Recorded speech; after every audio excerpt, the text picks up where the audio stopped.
Hello Rangacatcher, this is our English work for the day.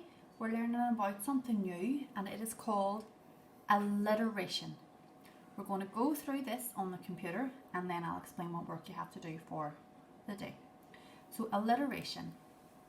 What is alliteration? Have you ever heard of the word before? Alliteration is when two or more words that are close together begin with the same letter or sound.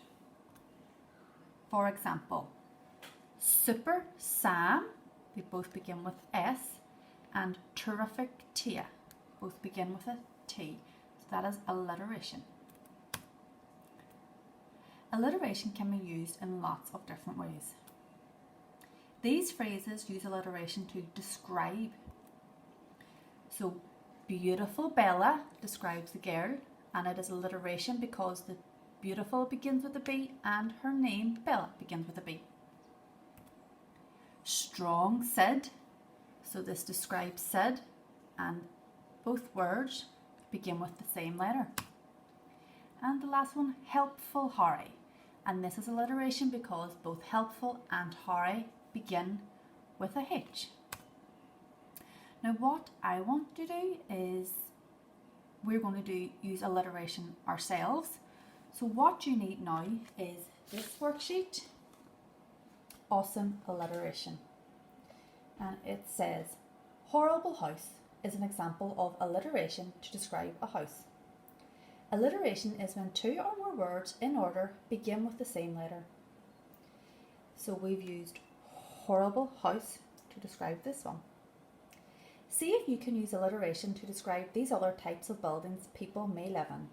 So we have caravan, flats, house, castle, bungalow, and cave.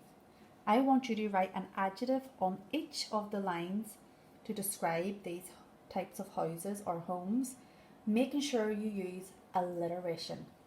So for example, for caravan, could we write hot caravan?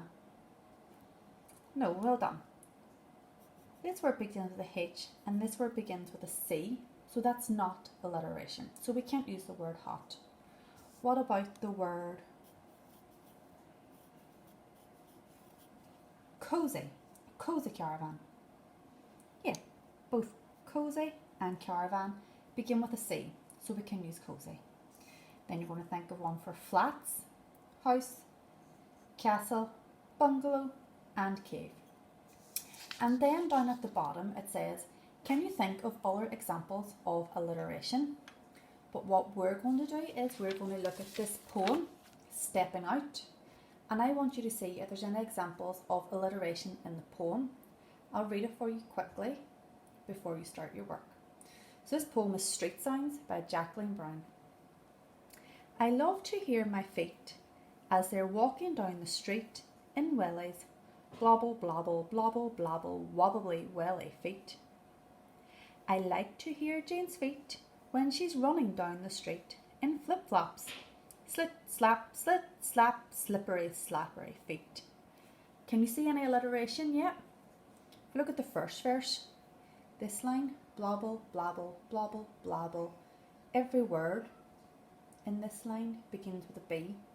So that line is an example of alliteration.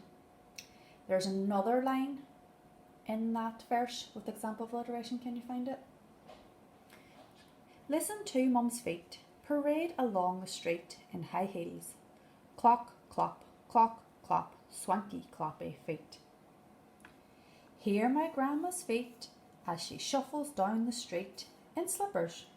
Slur, plock, snory, slippery feet.